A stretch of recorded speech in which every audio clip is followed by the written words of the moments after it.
Deus lhe abençoe, Deus te ilumine na paz e na graça do Senhor Jesus.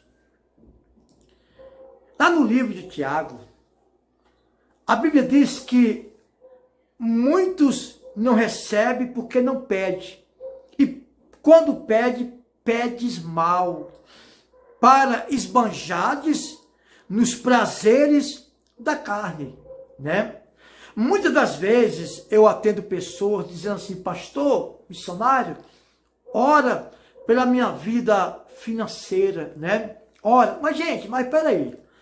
Mas se você for olhar na Bíblia, quando Deus, ele prospera o homem, Deus tem um propósito para prosperar você. Deus tem um propósito, ou seja, Deus não prospera ninguém sem um propósito. Qual é o propósito das pessoas prosperar? É ou não é? Qual é o propósito de Deus, ele dar riqueza para as pessoas?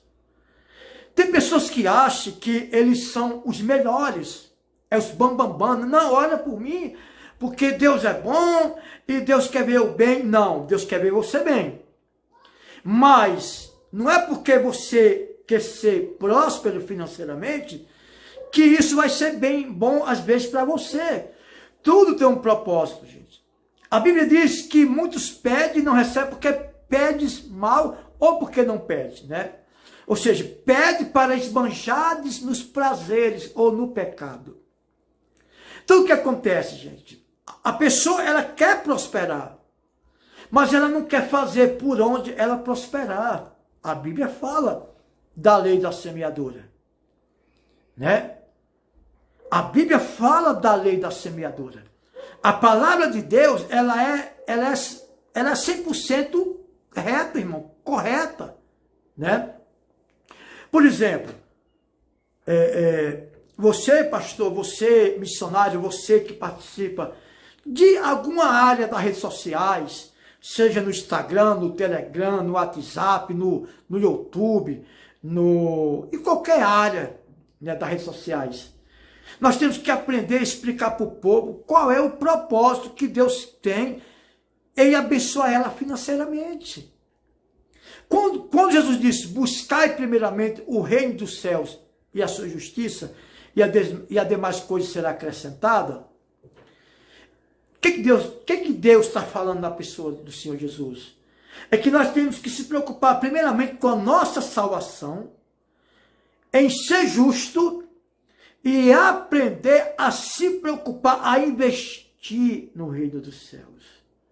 Tem pessoas que ela pede oração para prosperar, mas quando ela recebe o primeiro salário, ou o segundo, ou o terceiro, ou o quarto, ou toda a vida inteira, ela passa primeiro aonde?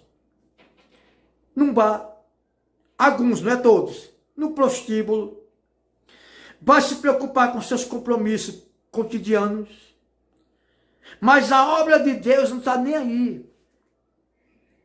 Se preocupar com investir na obra de Deus não está nem aí. Então nós temos que entender o seguinte, irmãos. Nós temos que entender uma coisa.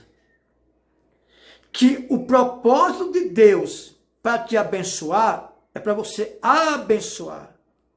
A Bíblia diz que aqueles que querem ficar ricos entram em tentação na concupiscência, né, da carne, e muitos têm se afogado no desejo em excesso de ficar rico.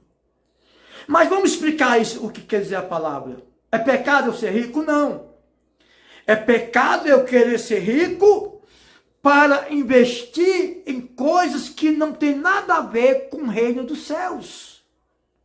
É pecado eu querer ser rico para mim me amostrar e achando que eu sou o melhor, que eu sou o bambambam, que eu mereço ser rico porque eu sou tal. Não.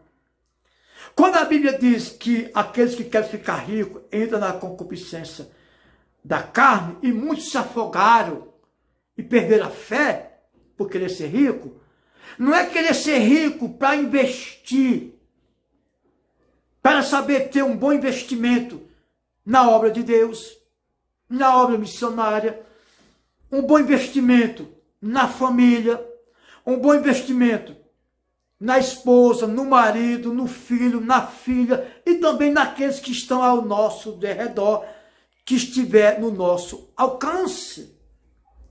Então, a riqueza é de Deus. Deus quer te fazer uma pessoa rica. Mas para que você quer ser rico? Você quer ser rico para quê? Para pensar só no seu bem-estar? Esquecer da obra de Deus? Eu vou falar para vocês, eu não oro por todos. Eu não. Ué, missionário, o senhor só ora pelos aqueles que investem na obra de Deus? Depende.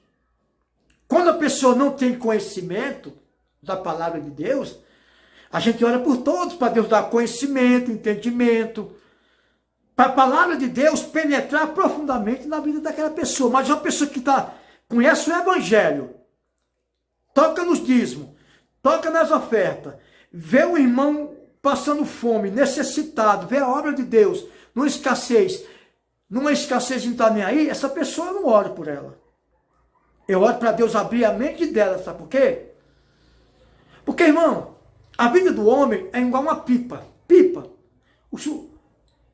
O garotinho está lá soltando a pipa, deixa a pipa ir lá em cima, para depois passar o cerol na pipa do outro, né? Do outro garoto. Passa o cerol, cortou a pipa, lá vem a pipa lá de cima, caindo, né? Então, a vida é assim. Ah, eu tenho tudo, não sou dizimista, não sou ofertante, não ajudo a ninguém, mas eu estou bem. Você está bem por enquanto, amigo. Você está bem por enquanto, minha amiga. Mais uma hora, a vida da gente é como a pipa. Você vai lá em cima achando que está bem. De repente, por quê? Porque o que faz a pessoa viver bem é o propósito que ela tem espiritualmente e até mesmo materialmente. Essa é a verdade. Por exemplo, se você leva uma queda de um degrau, vai te machucar? Pode machucar, pode, porque você caiu, de mau jeito você caiu. Mas se você leva uma queda do segundo, do terceiro, do quarto, do quinto, do 10º degrau, o machucado vai ser maior. Às vezes você pode vir até a óbito. Uma queda de 10 degraus. Não estou falando 10 andares, não. 10 degraus. Então, quanto mais alto você está, ou a pessoa está, maior é o tombo, maior é a queda. Então você acha, não, eu tenho tudo, não sou dizimista, não sou ofertante, não ajudo o ministério de ninguém e estou bem. Você está bem por enquanto, gente.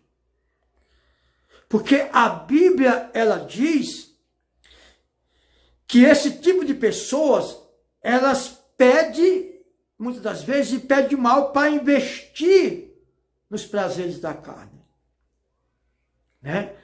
E tem pessoas, eu digo aqui para você, crente, evangélico, cristão, religioso, sua vida devia estar melhor, como a minha também devia estar melhor.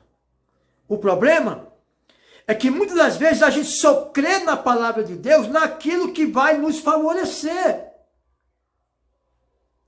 Muitas das vezes a gente só crê na palavra de Deus naquilo que vai beneficiar a mim ou a você. Eu vejo muitos comentários nos meus vídeos, não, o dízimo é do tempo da lei. Gente, irmãos, a lei veio depois de Moisés.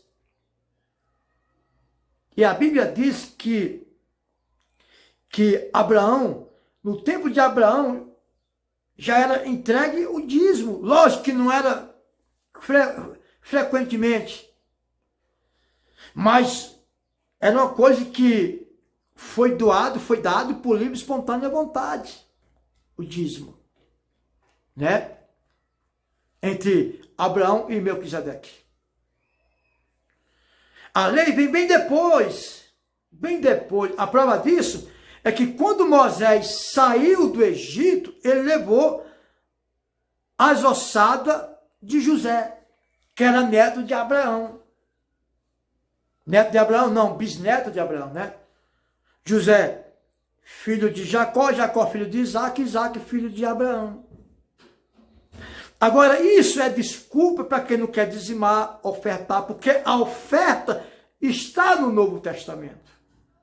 O problema é que com toque, irmãos, em investir, repito, buscai primeiramente o reino do céu de Deus e a sua justiça e a demais coisa será acrescentados. Sabe por que muitas pessoas não são acrescentadas a bênção de Deus na vida delas? Porque elas recebem de Deus, mas não sabem investir na obra de Deus, naquilo que é de Deus. Por exemplo, se um filho meu, graças a Deus, meus filhos, eu tenho um casal de filhos, né? E eu souber, meus filhos não são uma bênção, gente. Eu estou dizendo assim, vamos supor que eu tenho um filho, Deus livre, que pega dinheiro para investir em coisas erradas. E ele pede um valor para mim, e eu sei para que ele quer esse dinheiro, esse valor. Eu vou dar? Não dou. Não dou. Graças a Deus, irmãos, meus filhos não são assim, tá? Meus filhos são dizimistas, ofertantes, minha esposa, e eu fiz uma comparação. Então, Deus ele não vai dar nada para mim, irmão, para você investir mal, né? A Bíblia diz que Deus ele dá semente a quem semeia. Por que semente a quem semeia? Por exemplo, sempre eu falo isso. Você faz uma plantação, o lavrador, o semeador, o agricultor. Planta um plantio de algodão. Pronto. Ninguém come algodão, né? Mas eu vou dar um exemplo do algodão. E aí ele planta esse ano, no ano seguinte ele tem uma colheita maravilhosa, com certeza. Depende da chuva, do tempo dele limpar o mato ao redor, ele vai ter uma colheita maravilhosa. Aí ele colhe 100 sacas, ou 100 sacas de algodão. Ele vai pegar aquelas 100 sacas de algodão e vai vender tudo, ele vai ter problema. Por quê? Porque se ele colhe 100 sacas de algodão e planta tudo, ou melhor, e vende tudo, ele vendeu as 100 sacas de algodão. Tudo bem, ele vai ganhar o dinheiro ali, ele vai ganhar. Mas o ano que vem ele vai colher. Por quê? Porque ele vendeu tudo, ele não tirou uma porcentagem para plantar. Se o lavrador colheu 100 sacas de algodão, ele tem que tirar no mínimo, 10 sacas, ou 5, ou 20, para plantar de novo, para que o ano seguinte ele venha colher. Isso é um problema até mesmo de muitos cristãos. Ganha seu salário, Deus abençoa. E não está nem aí com a obra de Deus. Não tira o seu dízimo, não tira a sua oferta. O que eu estou falando, gente, é bíblico. Não estou falando nada mais, nada menos do que a palavra de Deus. A lei da semeadura. Como é que você vai colher o ano que vem, se você não plantou? Assim você colher 200 sacas de feijão. 200 sacas. A ganância é muita. Ah, vou vender tudo. Você vai vender tudo, né? E aí, você vai plantar o quê? Nada. Se você não planta nada, se você não tira pelo menos 15 sacas ou 20 sacas para plantar, o ano que vem você não vai colher. Porque você vendeu toda a sua colheita, ou comeu alguma parte, vendeu a outra, mas não separou a semente para plantar. Esse é o problema seu e de muitos que quer colher um fruto que não plantou. Essa é a verdade.